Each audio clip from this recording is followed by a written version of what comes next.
Ryan Routh is the guy that tried to apparently shoot Trump, and there's been an incredible amount of misinformation put out about him in the last 24 hours, mostly calling him a Ukrainian CIA Azov-style spy that's been hell-bent on trying to kill Trump. And if you look at some of the early tweets that actually came out about this, a lot of them have come from Russian-linked accounts and then have been amplified by questionable accounts like this all over at least the news feeds that I've been looking at.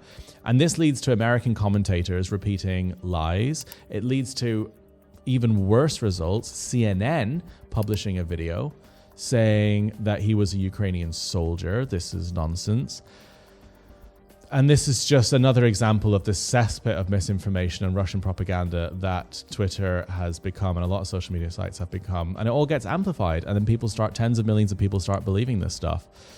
Look, in the real world, there is facts and there is fiction. So here are the facts about Ryan Routh. So it looks like Ryan moved to Kyiv in around April 2022. And I was in Kyiv last year, and what I saw was a lot of very good people, amazing Americans doing their best, British people coming to help. When a war breaks out, it can sometimes bring the worst people as well. And Ryan was definitely one of the worst people. I've been speaking to sources and people that knew him in Kyiv who basically said he turned up and immediately started saying that he could get thousands of soldiers from Afghanistan into Ukraine to help them win the war. And I heard from sources, people that knew him that I spoke to today, who had brief encounters with him, that he was completely unhinged and that he would basically go around the Intercontinental Hotel and different bars in Kyiv and start telling everyone that he was going to save everyone in the war and bring thousands of troops from all across the world. Of course, people realized pretty quickly that this was complete nonsense, that he was just unhinged, that he was just a lunatic.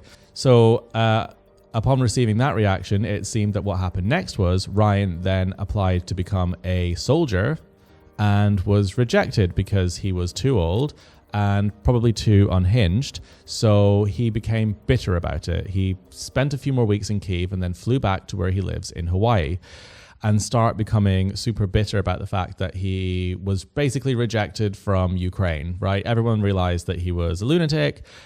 They realized that he couldn't bring an army of 1,000 Afghans into the country and realized that he was just unhinged, right? And he was making all these false promises and annoying loads of people there. And it looks like he started sending text messages to one of the female military personnel in this country that he had encountered.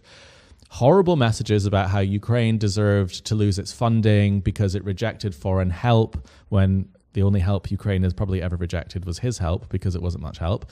And that's the extent of it. Literally, that's it. A crazy person goes to Ukraine, convinces everyone he's going to save the country, gets rejected from joining the military, flies home to his country in Hawaii, gets bitter about Ukraine, and moves on with his life. That's it. And somehow this is the fault of the CIA. Somehow this is the fault of Ukraine. Somehow this is the fault of BlackRock. And it is absolutely unhinged. And it shows that when an event like this happens, it's super important to just take your time and actually look at the information, look at the stuff that comes out before coming to a conclusion. Also, there's these tweets as well coming out about how this guy was in a Azov video. This is a protest video that was filmed. There's protests all the time and there's, rallies all the time. And he happened to be one of the people in the audience, and someone happened to get a shot of him looking at the person on stage. And somehow that makes him a CIA spy or a Azov fighter. So, I mean, most of the people pushing this stuff know that it's nonsense, and they're doing it because they're either paid to do it through X and their algorithms. They know that it gets lots of attention despite it being complete nonsense and damaging, or they are on the Kremlin payroll. And that isn't a conspiracy theory.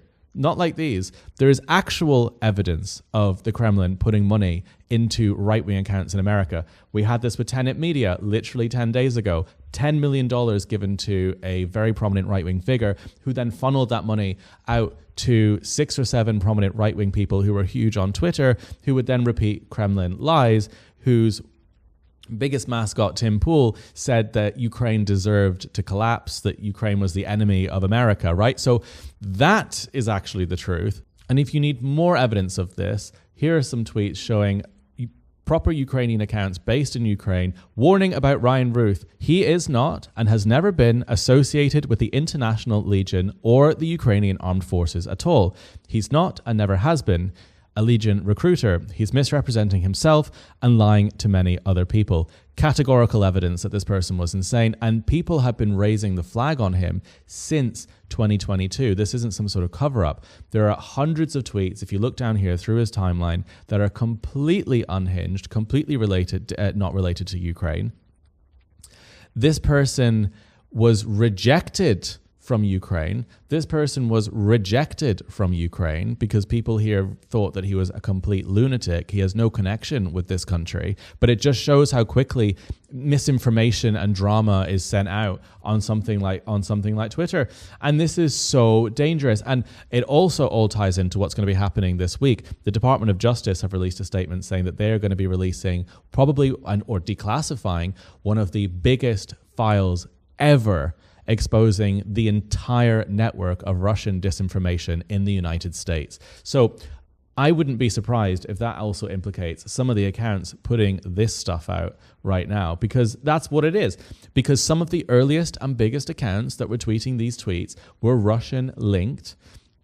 Who else do we have here putting out anti-Ukraine stuff? We've got Andy No. I mean, that is to be expected, of course. Andy No would be doing that. This is so depressing. This is just so depressing. I mean, the fact that this is still happening. I mean, look at this.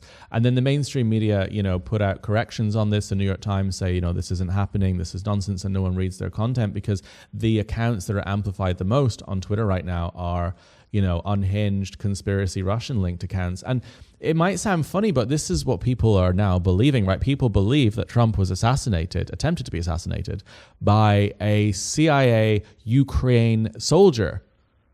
They believe this. And this is terrible for Ukraine, which is why the propaganda works. Because voters will probably, turn around and say, well, it seems like Trump was right. Trump was right about Ukraine. Trump is the victim here. They vote for him, and then Putin gets his wish. This is how this stuff works. I mean, it's so obvious once you start looking at it. But anyway, this is my report today on what has happened, which is pretty wild. And it's only Monday afternoon, and already everything is Ukraine's fault, it seems. So that's a new one. If you liked this video, thank you so much for watching. And please share it and hit like and subscribe if you did, so you can watch the next one. And I'll see you tomorrow.